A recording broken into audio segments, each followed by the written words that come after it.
www.sabscast.com sabscast.com. Love and the revolution. मायाको सम्बन्धमा रहँदाखेरि जहिले पनि इमानदार हुनुहोस्, किनभने कसैलाई टाइम पास गर्ने चक्करमा हुन सक्छ तपाईले गर्दाखेरि उसलाई मायासँग नै घृणा नहोस्।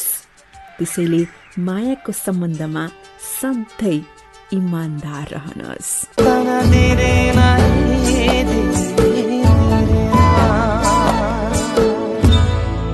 माया प्रेमको नाममा हजुर यो माया भन्ने चीज कस्तो कस्तो सुन्दै हुनुहुन्छ। आवश्यक त छैन तिमी मेरो आँखा अगाडि नै रहु, यति मात्रै भगवानसँग प्रार्थना छ तिमी जहाँ रहु ठिकठाक रहु, सन्चै रहु भनेर आफूले माया गरेको मान्छेलाई भन्न मन लाग्छ। अब कसरी थाहा पाउने यो माया हो भनेर? कस्तो हुन्छ माया? जसले गर्नु भएको छ माया, जसलाई थाहा छ मायालुको मायाको मिठास, उहाँहरूलाई त थाहा छँदैन छ, तर तपाईँ कन्फ्युज्ड हुनुहुन्छ, थाहै छैन मायाको स्वाद कस्तो हुन्छ। कस्तो हुन्छ माया? वा दिमागमा कोही व्यक्ति छ भने उसँग यस्तो अवस्था आयो भने थाहा पाउनुहोस् यस्तो हुन्छ माया। नम्बर 1, हरेक दिन नौलो लाग्छ। I mean, every day is a beautiful day. त्यो व्यक्तिसँगको साथ भएपछि हरेक दिन तपाईले आफ्नो त्यो कुरालाई, त्यो मायालाई चेरिश गर्नुहुन्छ। नम्बर 2, जब माया कहिलेकाहीँ कम हुन्छ, कम भन्नाले कहिलेकाहीँ सम्बन्धमा तितो छेउडा हुन सक्छ, चढा पर्न सक्छ, सङ्घर्ष हुन सक्छ, तर मायाले नै जित्छ। मतलब एकअर्काको लागि फाइट गर्नै पर्छ भन्ने भावले नै जित्छ। नम्बर 3, तपाईले उसलाई नै खोज्नुहुन्छ, कहाँ छ ऊ, कहाँ छ ऊ, तपाईँ खोज्नुहुन्छ। नम्बर 4, उसको संसार तपाईको, तपाईको संसार उसको बस्छ। यस्तो मतलब एकअर्कामा एकदम धेरै कुरा एक्सचेन्ज हुन्छ, उसको फेभरेट कलरदेखि, उसलाई मिठ लाग्ने खानेकुरादेखि, उसको परिवारको सदस्यदेखि, त्यो सबै कुराहरू तपाईँहरू एक्सचेन्ज गर्न थाल्नुहुन्छ। नम्बर 5, उसको लागि त म जीवनको जे कुरा पनि सेक्रिफाइस गर्न सक्छु भन्ने जस्तो कन्फिडेन्स आउँछ। नम्बर 6, त्यो फोन कलै डिफरेन्ट हुन्छ, विशेष गरी फोन कल राख्ने बेलामा गुड बाई भन्ने बेलामा आउच भन्ने खालको हुन्छ। नम्बर 8, आफ्नो सोचाइमा कति कुराहरू सोचिन्छ, त्यो सोचाइमा त्यही व्यक्ति हावी हुन्छ। नम्बर 9, यस्तो कुनै पनि पल हुँदैन उसको बारेमा नसोचियोस् वा तपाईको सोचाइमा उसको नै उपस्थिति नहोस्। नम्बर 10, तपाईलाई लाग्छ, हरेक दिन लाग्छ म उसलाई नै छान्छु, उसलाई नै छान्छु। अर्को कुरा थाहा भइहाल्छ क्या, थाहा भइहाल्छ माया हो भनेर, कसरी कसरी थाहा भइहाल्छ।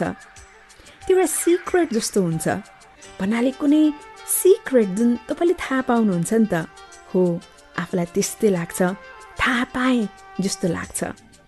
र लास्ट कुरा, आफूले आफूलाई स्माइल गरेको हेर्नुहोस् न, तपाईँको स्माइलै डिफरेन्ट छ, तपाईँको कुरै बेग्लै, तपाईँको सबै कुरा बेग्लै, because you are in love. So my friend, सबै कुरा देख्दा सिम्पल लाग्न सक्छ, तर तपाईँले आफूलाई टप टु बटम हेर्नुभयो, आफ्ना एक्टिभिटी हेर्नुभयो भने धेरै कुरा डिफरेन्ट छ, because you are so much in L to the O to the V to the E, that is love. र एकछिनमा म एउटा कथा सुनाउँछु, एउटा यस्तो बर्थडे गिफ्ट जुन पाएर के भयो। आउँछु एकछिनमा, के गर्ने, यो माया भन्ने चिज खै कस्तो हो कस्तो हो। आज भोलि यो मलाई के भएको हो। र अब यो चाहिँ अनु सुवेदीले लेख्नु भएको कुरा हो। It's beautiful. म पात्रको कुरा, बर्थडे गिफ्टको कुरा। म भर्खरै कामबाट घर फर्केको थिएँ, करिब रातको 9 बजेको थियो। उसले फोन गर्यो, म छक्क परेँ, अरे उसको त नाइटमा काम थियो, आज काममा किन गर्न छ, बिरामी भयो कि भनेर हतार गर्दै फोन उठाएँ, तर ऊ ठिकठाक रोमान्टिक मुडमा पो बोल्दै रहेछ। ओ लुरी, काम सकियो? तिम्रो काम सकिने टाइमको पर्खाइमा थिएँ। ल किन आज काममा नगएको? कति बोली कि हो, म तिमीलाई पार्कमा कुरेर बसेको छु, यहाँ आऊ अनि भन्छु। उसले नजिकैको पार्कमा बोलायो। म पनि खुसी हुँदै फोन काटेर उसले बोलाएको पार्कमा पुगेँ। यताउता हेरेँ, कतै देखिनँ उसलाई। फोन गरेँ, फोन पनि उठाएन। एक्कासी कसैले मलाई पछाडिबाट हक गर्यो। म तर्सिएँ। म फर्केर हेर्न खोजेँ, उसले आँखा बन्द गरिदियो। मैले उसलाई महसुस गरेँ र उसको हात फुकाउँदै भने, पागल नि? ऊ मुस्कुरायो अनि बिस्तारै मेरो कानको नजिक आएर भन्न थाल्यो, happy birthday Lori, I love you. म अक्क न बक्क भएँ। कुनै शब्द नै रहेन उसलाई फर्काउने। आफ्नो बर्थडे म आफैलाई थाहा थिएन। कामको प्रेसरले गर्दा केही याद थिएन। अनि त्यो जब उसले विश गर्यो, मैले आफ्नो मनलाई सम्हाल्नै सकेकी थिएन। आँखा र मन दुवै भरिएर आए। दिन बितेर रात परिसक्दा पनि कसैले मेरो जन्मदिन याद गरेका थिएनन्। उसले मलाई फेरि हक गरेर भन्यो, तिमीलाई ठुलो गिफ्ट छ, एक्सेप्ट गर्छौ नि मेरो गिफ्टलाई? महँगो भए त म गर्दिनँ। तपाईँको माया छ नि सबभन्दा ठुलो त, अरू किन चाहियो र? उसले मेरो कपाल दाँतले तान्दै भन्यो, महँगो छैन, तिमीलाई महँगो दिन कहाँ सक्छु र? मैले उसको हात फुकाउँदै भने, के हो छिटो भन्नुहोस् न। उसले आफ्नो पकेटबाट औँठी निकाल्दै मेरो औँलामा लगाउँदै देब्रे कानमा तातो श्वासले भन्यो, आज तिम्रो बर्थडेको दिन म तिमीलाई मेरो थर दिन चाहन्छु, स्वीकार्छौ? म जिल्ल परेँ। अनुहार लाजले रातो भएकोले मैले उसको आँखामा हेरेर चाल पाएँ। मैले हाम्रो बारेमा बाबा मम्मीसँग कुरा गरेको हिजो। बुहारी लिएर नेपाल आइज, बिहे गर्ने भन्नुभएको छ। मसँग बिहे गर्छौ नि लुरी? मेरो बोली फुटेन, मात्र खुसीका आँसुहरूले उसको कुम भिजाइरहे। जसरी उसले पनि मेरो हृदय निथुर्क भिजाइदिएको थियो मायाको बर्सातले। वर्षौंदेखि हामीले एक्लै चुपचाप देखेको सपना जो पूरा हुँदै थियो। उसले मेरो मौनताको अर्थ बुझ्यो र मेरो निधारमा खुसीका चुम्बनहरू बर्साइरह्यो। जन्मदिनमा त्योभन्दा अमूल्य चिज मेरो लागि अरू के हुन सक्ला र? म मक्कै थिएँ त्यो चिसो सिरेटोमा उसको न्यानो अङ्गालोमा बाँधिन पाउँदा। लाग्यो समय पनि टक्क अडिएर हाम्रो माया प्रेम हेरिरहोस्। खै यो माया भन्ने चिज कस्तो मेरो यो तिमीलाई सानो एउटा प्रश्न हो, पुरा खेलिरहेको छ मेरो मनमा, यो मनमा तिमी मात्रै हो। माया प्रेमको कुरा हुँदैछ। यो माया भन्ने चिज खै कस्तो। जीवनमा जो जीवन साथी रोज्नुहुन्छ, एकदमै विचार गरेर रोज्नुहोस्। तपाईको त्यो एउटा निर्णयले तपाईको जीवनको 90% खुसी अथवा दुःख त्यसको निर्धारण गर्छ। त्यसैले जीवन साथी छान्ने डिसिजन एकदमै ध्यान दिएर मात्रै गर्नुहोस्। र अब 5वटा कुरा जुन तपाईले आफ्नो पार्टनरलाई हरेक दिन भन्नै पर्छ। जब भेट हुन्छ नि दुईजनाको, तब कस्तो खालको गफ हुन्छ? जब भेट हुँदाखेरि झगडा भइहाल्छ, रिसाइहाल्नुहुन्छ, मिठो मुस्कान सहित एकअर्कालाई हेर्नुहुन्छ। तपाईको आफ्नो एक्सपिरियन्स आफैसँग छ, तर हरेक दिन आफ्नो पार्टनरलाई तपाईले भन्नै पर्ने यी 5वटा कुराहरू नबिर्सनुहोस्। नम्बर 1, उसलाई भन्नुहोस्, थाहा छ, do you know how much I love you? उसलाई यो भन्नै पर्छ। जस्तै रिसाए पनि भन्नुहोस्। तपाईँ सानो हुनुहुन्न, बरु आफ्नो मायालाई अझ बढाउनुहुन्छ। तिमीलाई थाहा छ, तिमीलाई कति माया गर्छु, और यसको सट्टामा I love you, I adore you, you are my everything. यस्तो खालको कुराहरू भन्नुहोस्। जीवन छोटो छ, के थाहा नेक्स्ट टाइम कहिले भन्नु पाइन्छ। दुःखी कुरा हो होइन, त्यस्तो पनि नहोला, तर भन्न खोजे चान्स मिल्दा भन्नुहोस् न। Number 2, I am proud of you. यो कुराले उसको कन्फिडेन्सलाई यस्तो बुस्ट गर्छ, तपाईँले कल्पना पनि गर्न सक्नुहुन्न। So I'm proud of you, म तिमीमा गर्व गर्छु। आफ्नो पार्टनरले आफूलाई त्यस्तो भन्दा कस्तो होला भन्नु त, तपाईँ भन्दिनँ। अनि उसलाई सोध्नु अर्को कुरा चाहिँ, what do you need from me, मबाट तिमी के चाहन्छौ भन्नाले भन्न खोजेको म किन उसको लागि चाहिँ एकदम म उसको को हो र काम गर्ने हो र भन्ने टाइपको एटिट्युड होइन है। तपाईँहरू दुईजना टिम हो क्या, एकअर्कालाई माया गर्ने, एकअर्कालाई सम्मान गर्ने, एकअर्कालाई बोझ थपिदिने भन्दा पनि बोझ कम गरिदिने। त्यो पार्टनरसिपमा तपाईँको कारणले उसलाई कसरी सपोर्ट हुन्छ, कसरी हेल्प हुन्छ, तपाईँले सोध्नु पर्यो, म तिम्रो लागि के गर्न सक्छु, तिमी मबाट के चाहन्छौ। र सेकेन्ड लास्ट, उसलाई थ्याङ्क यू भन्न नबिर्सनुहोस्। उसले पनि कति तपाईँको लागि एकदम मेहनत गरेको छ, कति दुःख पाएको छ भले भन्दैन, तपाईँको लागि भने कति काम गरिरहेछ, अथवा जसरी हुनसक्छ आई मिन छ के उसको तर्फबाट पनि कति धेरै एफर्ट, उसलाई थ्याङ्क यू भन्नुहोस्। र लास्टमा म तिम्रो लागि प्रार्थना गर्दैछु राम्रो होस् भनेर। भगवानप्रतिको आस्था त्यो हरेकको छुट्टा छुट्टै हुन्छ होइन, कति आस्था त्यो कुरामा चाहिँ एटलिस्ट तपाईँको तर्फबाट चाहिँ तपाईँ जब प्रे गर्नुहुन्छ नि, अब कुन शक्तिलाई सम्झेर प्रे गर्नुहुन्छ, तर तिम्रो लागि म प्रे गर्दैछु, प्रार्थना गर्दैछु भनेर भन्नुभयो भने तपाईँको पार्टनर दङ्ग पर्नुहुन्छ। सो माई फ्रेन्ड, यी 5वटा कुरा आफ्नो पार्टनरलाई हरेक दिन भन्न नबिर्सनुहोस्। र एकछिनमा म एउटा जिराफको कथा सुनाउँछु। जिराफले बच्चा पाउँछ होइन, बच्चालाई लात हान्छ क्या, किन थाहा छ क्या, इन्ट्रेस्टिङ छ, सुनिबस्नुहोस्, यो माया भन्ने चिज थाहा छ तपाईँलाई। जिन्दगीमा धेरै अनुभव बटुलिसकेपछि मलाई मायाका सम्बन्धहरू धेरै लामो भएको चाहिन्न, त्यो लिस्ट लामो चाहिन्न, मात्रै कोही मान्छे मनबाट मेरो होस्, मात्र एक मान्छे मनबाट मेरो होस्, हो त्यति भए मलाई पुग्छ भनेर भन्न मन लाग्छ। तपाईँको केसमा को हो त्यो मनको नजिकको मान्छे, मलाई लेख्नुहोस्। यो प्रोग्राम सुन्दा सुन्दै पोस्ट गर्नु ल, अर्को हप्ता म तपाईँको पढ्छु नि कमेन्ट, मजा लाग्छ मलाई त्यसरी पढ्न। अब जिराफको स्टोरी सुनौ। जिराफ प्रेग्नेन्ट भइसक्यो, अब उसको बच्चा डेलिभर गर्ने टाइम आउँछ नि त। सट्ट बच्चा जन्मिँदाखेरि जिराफ एकदम टल हुन्छ, एकैचोटि भुइँमा डङरङ्ग बजारिन्छ बच्चा होइन। अनि बच्चा जन्मिसकेपछि त नर्मली के तपाईँले एक्सपेक्ट गर्नुहुन्छ, एकदम माया प्रेम आएर एकदम अरू प्राणीहरूले एकदम चाट्छन् आफ्नो बच्चाहरूलाई, तर जिराफले त्यस्तो गर्दैन।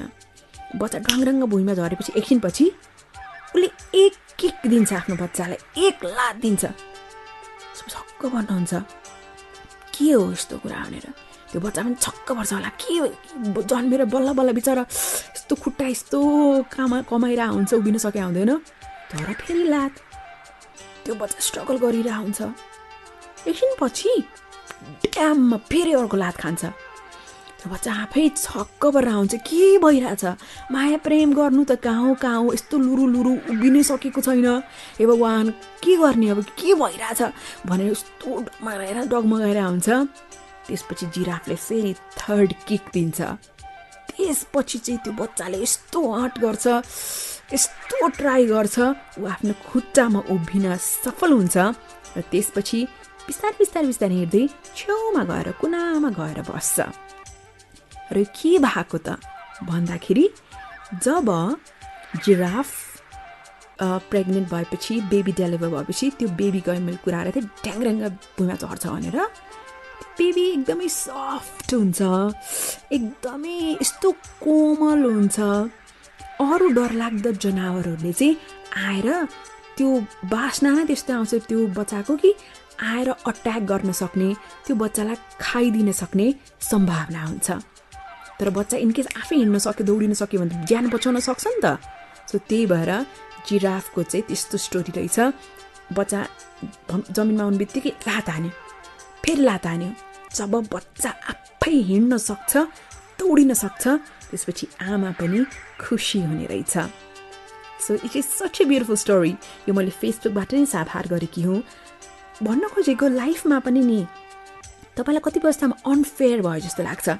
के भयो जहिले ट्राई गरिरहेको छु, जिन्दगीले त मलाई लात हानिरहेछ, सोचे जस्तो भइरहेको छैन, यताबाट तानतुन गर्छु उताबाट गरिरहेको छु, भइरहेको छैन, के हो, किन मलाई यस्तो भइरहेछ भने दिक्क लाग्दैछ भने तपाईँलाई पनि जिन्दगीले यस्तरी लात हान्दैछ, यस्तै फेरि लात हान्दैछ। केही समयपछि तपाईँ आफै उभिनुहुनेछ, तङ्ग्रिनुहुनेछ र त्यसपछि यस्तो उडान भर्नुहुनेछ कसैले तपाईँलाई छुनै सक्दैन। सो माई फ्रेन्ड, माया प्रेमको मामलामा यसलाई कसरी तपाईँले रिलेट गर्नुहुन्छ? सम्बन्धमा पनि उतार चढाव आइरहेको छ भने त्यो सम्बन्धले तपाईँलाई लात हान्दैछ, तपाईँ दुईजना बिचमा एकदमै मतभेद हुँदैछ भने त्यो मतभेद एउटा, दुईटा, तीनटा, त्यसपछि सम्बन्ध तङ्ग्रेर दौडन्छ वा आफ्नो बाटो लाग्नुहुन्छ। That matters. सो होपफुली तपाईँलाई यसले थोरै भए पनि पोजिटिभिटी भरिदियो भनेर म आशा गर्छु। एकछिनमा लङ डिस्टेन्स रिलेसनसिपको कुरा गर्छु। एउटा कथा छ, दुईजना 5 महिनापछि भेट्न आँटेका हुन्छन्। त्यसपछि के हुन्छ? इन्ट्रेस्टिङ हुन्छ। के गर्ने? यो माया भन्ने चिज कस्तो कस्तो। तिम्रो सुन्दर आँखामा बसु कसरी? मेरो कुराहरू सुनेर कसलाई सम्झिँदै हुनुहुन्छ? लेख्नुहोस् त, म अर्को हप्ता पढ्छु नि। यो सो सुन्दा सुन्दै तपाईँलाई पर्टिकुलर कुनै पोइन्टमा के भन्न मन लाग्यो भने पनि पोस्ट गर्नुहोस् ल। तपाईँको फिडब्याक इज भेरी इम्पोर्टेन्ट। एउटा सत्य कुरा के हो भने जिन्दगी यति असल वा राम्रो भएको भएदेखि हामी यो दुनियाँमा रुँदै रुँदै आउने थिएनौँ होला। जिन्दगी यति ज्ञानी भएको भए, असल राम्रो भएको भएदेखि। तर अर्को एउटा मिठो सत्य पनि के हो भने यदि जिन्दगी त्यति नराम्रो भएको भएदेखि हामी जाँदा जाँदै अरूलाई रुवाएर पनि त जाने थिएनौँ, होइन र? सो हेर्नुहोस्, जब जानुहुन्छ तपाईँलाई अरूले कसरी सम्झिलान्, को रोलान्, कस्तो होला? सम्झिलानु जस्तो लाग्ने है। के गर्नु, जीवनको सत्य त्यही नै त हो। यो माया भन्ने चिज कस्तो कस्तो, love love and more love. Long डिस्टेन्समा को हुनुहुन्छ? उहाँ टाढा, तपाईँ टाढा, कहिले भेट्ने होला? भेट्दा कस्तो होला? साथ रहँदा कस्तो होला? 5 महिना भएछ उनीहरूको लङ डिस्टेन्स रिलेसनसिप। समयराले दिन गनै थिइन्। अन्ततः अमनलाई भेट्ने दिन आइपुग्यो। अर्को दिन समयरा र अमनको भेट हुँदै थियो। समयराले कति कल्पना गरेकी थिइन्, 5 महिनापछि अमनलाई भेट्दा कस्तो होला भनेर यति सपनाहरू बटुलेकी थिइन्। राम्रोसँग रातभरि निदाउन पनि सकिनन्। अर्को दिन त म देख्छु उसलाई, भेट्छु उसलाई भनेर रातभर उनी धेरै कुरा कल्पना गरिरहन्। अर्को दिन आयो, बिहान भयो। समयराले यसो उठिन्, हेरिन्, घडी 9 बजिसकेछ। हामी यति बेलासम्म कसरी सुते होला? हतपत अमनलाई फोन गरिन्। हेलो अमन। उनले यति भन्दाखेरि उताबाट आयो answer, good morning, I am back my love. यति पढेर उनी कस्तो दङ्ग परिन् अनि यस्तो माया लाग्यो, बोल्न पनि सकिनन्। रुन मन लाग्यो उनलाई। अनि अमनले भन्यो, किन त्यस्तो गरेको? किन रुन खोजेको? इनकेस तिमी रोयो भने म आउँदाखेरि पनि माया के मजा भयो त? किन त्यस्तो गरेको भन्दा समयराले भनिन्, कसले भन्यो को रोइरहेछ? म त रोइरहेको छैन। अनि अमनले भन्यो, 11 वर्ष भयो तिमीलाई चिनेको, सो आँसु पुछ, म आउँछु, आज भेट्नुपर्छ। After 5 months I love you भनेर अमनले भन्यो। समयराले पनि I love you too, see you soon भनेर भनिन्। समयराले घडी हेरे गरिन्। लाग्थ्यो त्यो दिन त घडी भन्दै भएको, टाइमै अघि बढ्दैन। तर फाइनली टाइम नजिक आयो। राम्रोसँग लुगा लगाइन्। आफ्नो बारेमा खासै ध्यान पनि दिइनन्, किनकि म कस्तो देखिन्छु भन्दा पनि उहाँलाई देखेपछि के हुन्छ भनेर उनी अझै एक्साइटेड थिइन्।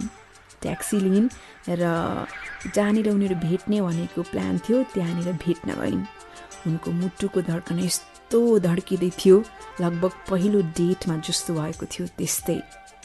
उनले अमनलाई फोन गरिन् र म आइसकेँ भनेर पनि जानकारी दिइन्।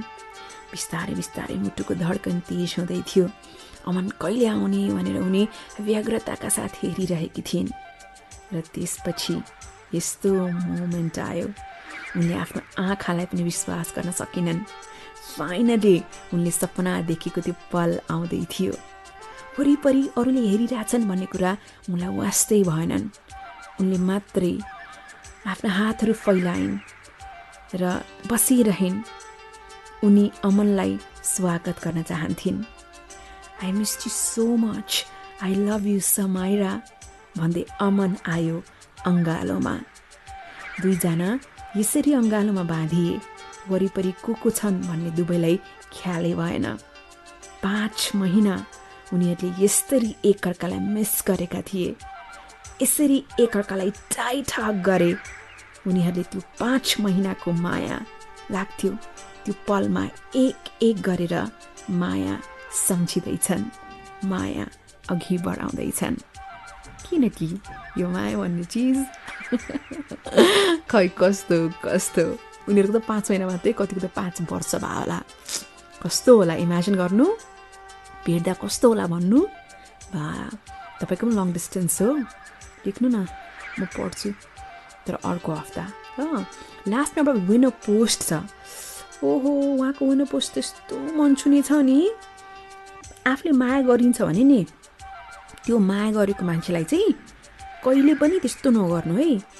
उहाँको विनर पोस्ट त्यस्तै छ।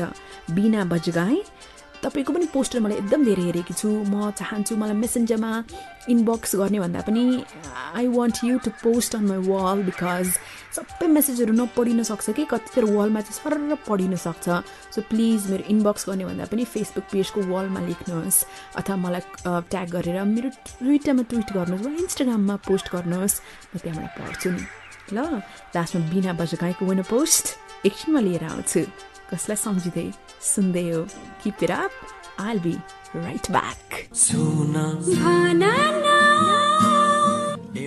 माया माया, यो माया भन्ने चिज तिमीलाई यति धेरै माया गर्छु तर त्यो बारेमा अरू कसैलाई पनि स्पष्टीकरण दिन्न। तिमीसँग छाया सरी नै साथ रहन्छु, अरू कसैले सायद देख्ने पनि छैनन्। How sweet is that? तिमीलाई कति माया गर्छु, अरू कसैलाई किन मैले स्पष्टीकरण दिन पर्यो? र तिमीसँग यस्तो साथ रहन्छु छाया जसरी नै, जुन अरूले देख्दैनन् तर छाया कसरी साथ रहन्छ त्यो भन्ने कसरी। लास्टमा बिना बजगाईको पोस्ट आजको विनर पोस्ट। ऊ भाइबरमा अनलाइन थियो, मेसेन्जरमा अनलाइन थियो, इन्स्टामा थियो। मैले मोबाइलमा मेसेज गरेँ रिप्लाई गरेन, भाइबरमा गरेँ रिप्लाई गरेन, मेसेन्जर, इन्स्टा, ट्विटर सबैमा गरेँ रिप्लाई आउँदै आएन। कति धेरै मेसेज भएछन्। I am waiting for you dear भनेर गरेको, कुरा गर्नु छ, काम छ भनेर मेसेज गरेको, रिप्लाई आएन। म कति धेरै रोएँ उसैलाई सम्झिएर। कति धेरै कुराहरू थिए उसैलाई सुनाउँछु भनेर राखेको, तर यो पहिलोपल्ट थिएन उसको रिप्लाई नआएको। धेरै दिनको धेरै कुराहरू थिए, मनको कुरा थिए, कति खुसीका कुराहरू, कति दुःखका कुराहरू, धेरै त मायाका कुरा थिए। त्यसैले पर्खेको थिएँ उसलाई धेरै दिनदेखि। एकछिनपछि आँखाको आँसु पुछेर फेरि हातको मोबाइल हेरेँ, सबैतिर अनलाइन छ। एफबीमा अरूको स्टेटस पोस्टमा कमेन्ट गरिरहेछ, इन्स्टामा फोटो पनि हालेछ, मेरो मेसेजहरू हेरेछ तर पनि रिप्लाई गरेन। त्यसपछि त म अति रोएँ, रुँदै नि दाएछु। बिहान उठेर फेरि मोबाइल हेरेँ, खै कतै रिप्लाई छैन। कस्तो मन दुखेर आयो, नरमाइलो लाग्यो। अनि मेसेज गरेँ, are you fine dear, I am worried about you, केही त भएको छैन नि? अनि बल्ल मेसेजको रिप्लाई आयो, आइ एम फाइन, हिजो म निदाएछु।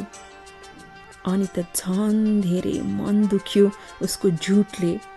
त्यसैले मैले आफैसँग बाचा गरेँ, उसलाई अब डिस्टर्ब गर्दिनँ। गाह्रो त भइरहेछ एकदमै उसलाई मेसेज नगरी बस्न, तर फाइनली यस्तो दिन पनि आएको छ मैले उसलाई मेसेज गरिनँ उसले त गर्ने कुरै भएन आजबाट अब उसको मेसेज वा कलको पर्खाइमा हुनेछु really it's too much painful when someone behaves like this तर पनि खै किन उसैको याद आउँछ उसैको माया लाग्छ यो माया भन्ने चिज कस्तो कस्तो